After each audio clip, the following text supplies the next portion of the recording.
السلام عليكم ورحمة الله. بصوا بقى، عايزة أعرفكم على القطط بتاعتي. ده ميشو، ده قط إنقاذ، جبته وهو لسه مولود والكلاب كانت هتاكله في الشارع وعالجته وديته للدكتور واداله قطرة واداله فيتامينات وحاجات زي كده. وبصوا اهو دلوقتي بقى عنده ما شاء الله 7 شهور أو 8 شهور. تمام، هو قاعد مستني الأكل. ده القط الصغير بتاعي، ده آخر واحد. عندي بقى بوزو، ده حوالي 3 سنين. ده انا مربيه برضو، جايلي وهو لسه 3 شهور. بس ده شيرازي. تمام، ده حبيب قلبي، ده كيوت بقى وهادي جدا. بس لما بيجوع بيبقى صعب جدا، بيجري ورايا في الشقة، بيبقى جعان بيقعد بقى ينتش في كل حاجة كده ويشد في الستاير ويقعد يتمسح كده في رجلي. من الكائنات الطيبة الجميلة جدا يا جماعة، من أوفى الكائنات والله العظيم، أوفى من بني آدمين كتير قوي. بصوا شكله جميل، كيوت على اخر، وشه مسمسم وجميل، بموت فيه. بصوا لي كأنه عارف ان انا هصور. نرجع بقى للصغنون ده.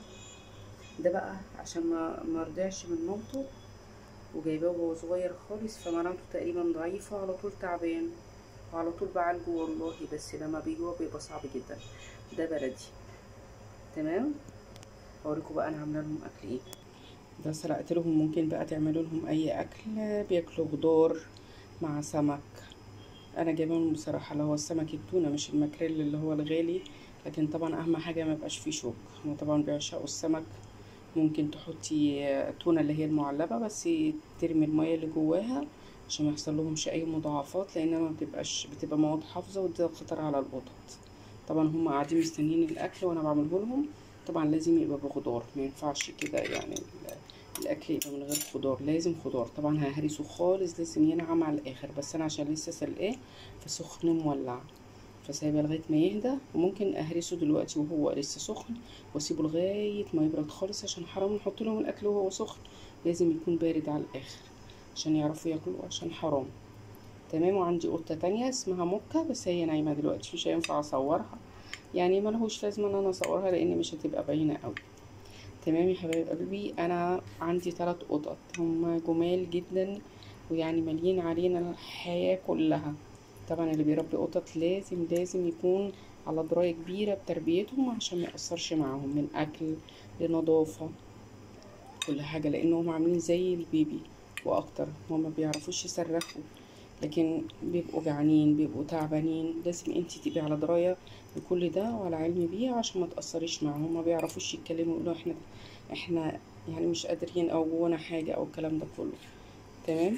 طبعا الحاج الصغير ده اشقى واحد فيهم. معروف القطط البلدي بتبقى شقية جدا. بصوا عامل ازاي عشان جعان اهو. بصي عايز يطلع لي اصلا على المطبخ، والله عايز يطلع لي على المطبخ اهو. اهو مستني الاكل بتاعه. طبعا الشرازي اهدى، وبيبقى اهدى حتى في الاكل، ممكن يقعد يتمسح فيكي لكن ما يقطعش في حاجه. البلدي بقى صعب جدا جدا. اهو خرج، مستني يخرجوا له الاكل بره زي ما انتوا شايفين قدامكم كده اهو. لازم تهرسي كل الاكل خالص خالص. تمام، ما ينفعش يبقى صحيح. الشرازي اصلا من النوع اللي هو مش بيندغ، هو زي بيلحس. تمام، فلازم ايه يعني تنعمي الاكل بتاعهم جدا.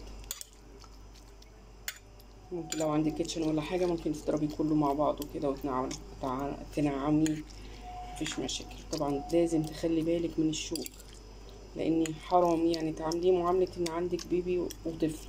طبعا اللي هيقول الاكل تكلفة، تكلفة جامدة جدا، بس المشكلة ان انا جبتهم وربيتهم، فما ينفعش ان انا يعني ما يكون عندك ابنك هتفتحي له الباب وتخرجيه، ما ينفعش. لازم تتقي ربنا فيه، ما ينفعش تفتحي له الباب وتخرجيه. بص عمالين ينونو ازاي. لازم تراعيه حتى بأقل التكلفة بأي حاجة. دي حتة سمكية مش سمكية كبيرة، وجايبة له تونة اللي هي المستوردة.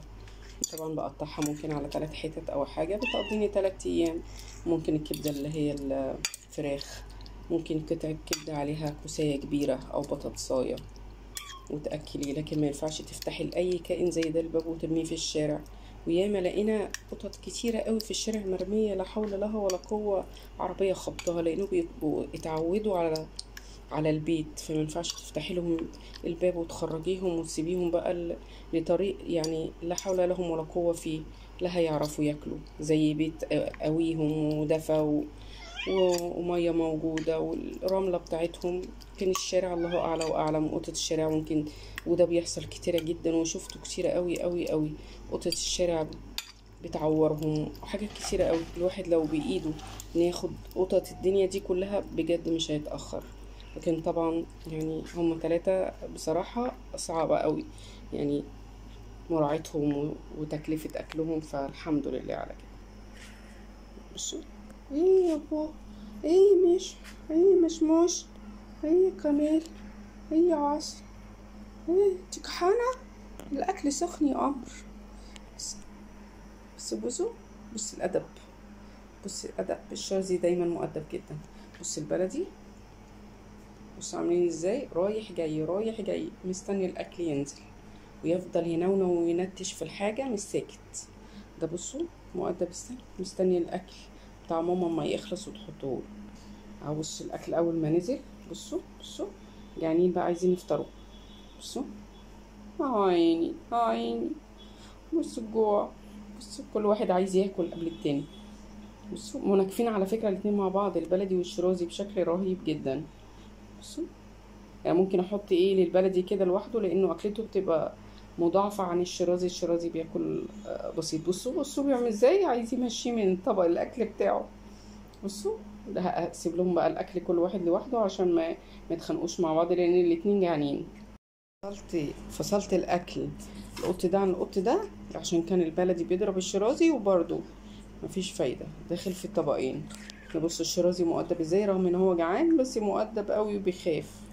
البلدي ده فظيع صعب جدا، بس هما كائنات لا حول لها ولا قوة، لازم تراعوهم ولازم تخلي بالكم. وكل اكل بتحطوه لهم ده اعتبروه صدقة يا جماعة، وبأقل التكاليف. مش لازم سمك، مش لازم كبدة، ممكن تجيبوا رجول فراخ وتخلوها وممكن تسلقوها كويس قوي وبتتباع كيلو مش عارفة ب10 جنيه ولا بكام، وطلعوا منها العظم. كل ده صدقة عند ربنا سبحانه وتعالى. دول قطتي بقى، وعندي القطة التالتة مكة، بس زي ما قلت لكم هي دلوقتي يعني مش هينفع اصورها. ده ميشو وده استاذ بوزو، الاتنين بياكلوا اهو. بصوا ده فطارهم على فكرة. هو البلدي ده ما شاء الله بياكل على طول، مفيش حاجة عنده اسمها فطار ولا اي حاجة. اكلته بتبقى اشد شوية من الشرازي.